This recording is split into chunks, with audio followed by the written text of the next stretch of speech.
Hey guys, this is Kevin for Pixavert.com, and in this video we're going to be taking a look at all the important news in generative AI in this week of February 2024. Starting off with a special offer for the Creative Cloud. Adobe's Creative Cloud is currently 40% off, and this one is a really nice offer. It's 60% for students, and I think it covers the entire first year. So this is not one of those ones where you get it at a discount for 2 months and then you have to pay the full amount for the rest of the year. You've got a lot of generative AI tools inside of Photoshop and Illustrator. We've spoken about those on this channel, and the Illustrator one, the Adobe Firefly, I think is particularly good. There are also a whole ton of generative AI features in Premiere Pro. Some of those are very good, but you do need a powerful graphics card to take advantage of those ones. And the news that makes this really pertinent is that there is now a new model for Adobe Firefly. Now, there are now 2 models, and Adobe demonstrate these 2 models that you can use on their website. So we've got Model 1 and Model 2. And still, I think the best place to use the generative AI features for Adobe is on the Adobe Firefly website, where you can create images like these ones here. There's a whole bunch of new features like changing camera angles and other options that you can see down here. I think this one is still free. I'm not 100% sure, but I think there may be some costs if you want to do a lot of images. You have got the option here to choose the different models, and what they say here is that Firefly Image 2, the new image model, can generate higher quality images of people, improve text alignment, and enjoys better style support. But then they go on to say Firefly Image 2 model is only available on fireflyadobe.com. So you want to give this a try, you're gonna have to go over to the website, and there are quite a lot of galleries that show you some spectacular results that people have managed to get. Lina Khan, who is the chair of the Federal Trade Commission, has started an inquiry into what's happening with the AI companies that produce some of the most important and popular models. Now, if you have been following this channel, you know I actually had a survey where I was asking people about OpenAI, which had quite a lot of problems last year. And some of us thought OpenAI was going to actually die or become some sort of zombie company when Sam Altman was fired from the company. However, it was later taken over, more or less taken over, by Microsoft and Satya Nadella. Now, this whole development seems to be what's triggered the FTC to launch an inquiry into these generative AI partnerships. And what the FTC says is history shows us that new technologies can create new markets and healthy competition. As companies race to develop and monetize AI, we must guard against tactics that foreclose this opportunity. And basically she's saying, Lina Khan is saying, she wants to ensure that the public gets the best out of this new technology, and none of the companies can monopolize the new technology. The FTC says is that the orders issued today were sent to companies involved in 3 separate multi-billion-dollar investments: Microsoft and OpenAI, Amazon and Anthropic, and Google and Anthropic. What she wants to know, what Lina Khan wants to know, is what the hell is going on with these companies. And I think that's what we all want to know. The companies are going to have to disclose what kind of strategic partnerships they have. They're going to have to hand over documents, and they got 45 days in which to do this. Now, one company which isn't mentioned here is Stability AI, and they have a special relationship with Intel. I think we've covered that in a previous video. Intel are investing quite a bit of money into Stability, but they are still relatively free and independent, and they have some interesting news actually, where they have come out with a new version of their stable video diffusion. And you can see here some of the example images, some of the example videos that can be created with that model. Now, the new model is Stable Video Diffusion 1.1, and they say that it's been fine-tuned so that with certain parameters, it actually produces better quality outputs.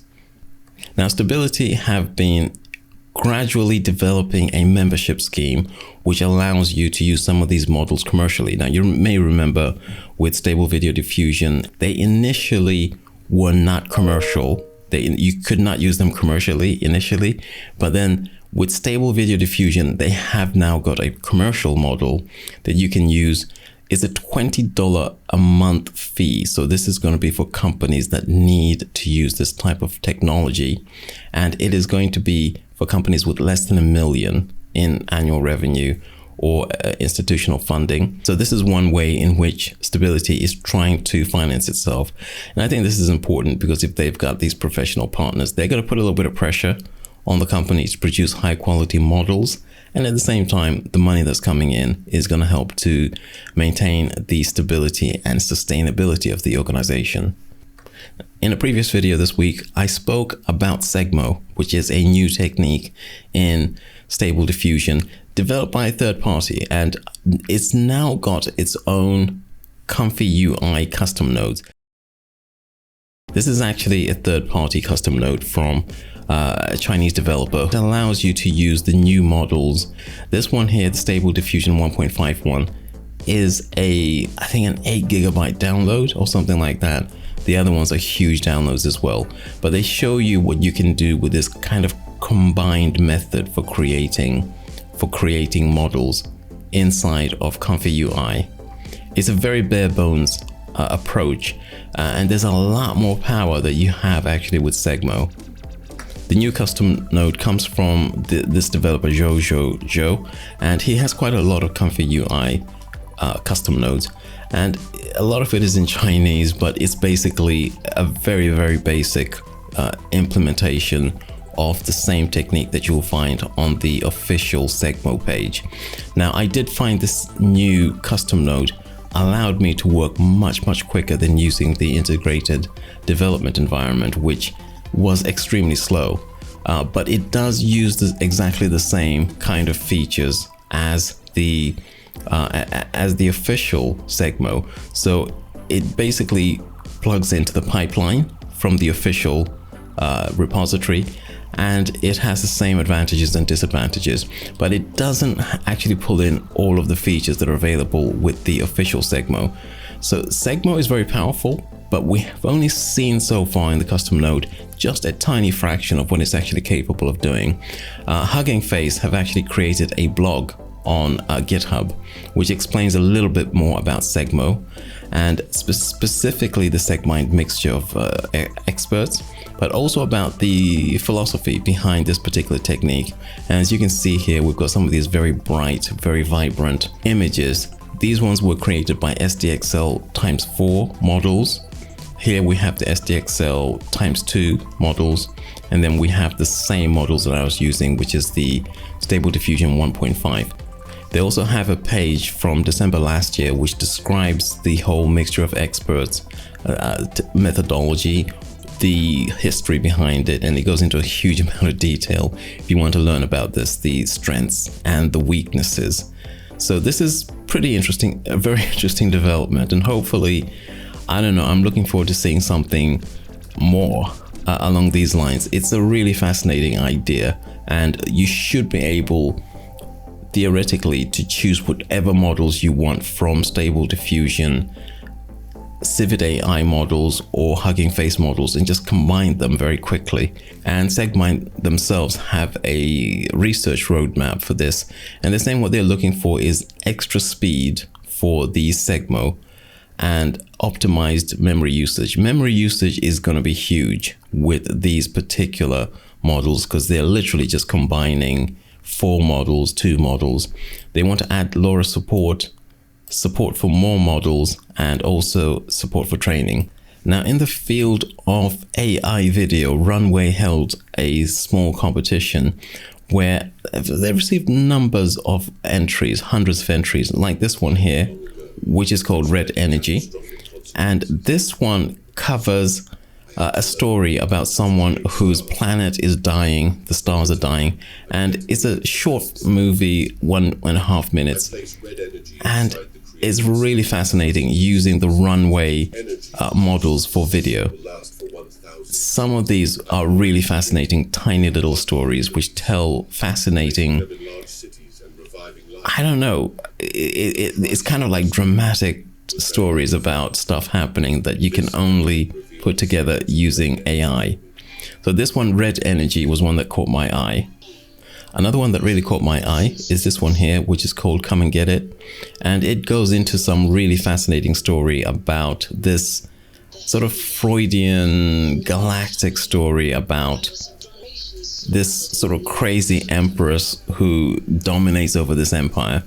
And it's very surreal, and it makes fantastic use of the technology.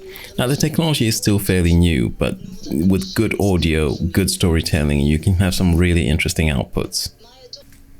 This one here, which is called, I think, Suni and Holdra, is one which really makes good use of the technology. And it tells a story within the limits of the technology. The audio is good, the storytelling is about these spirits in the forest, and it brings these spirits to life using the technology, the ability it has to create morphing and to create unreal images. And it's a really interesting way of using the technology to tell a story whilst working within the limits of the technology.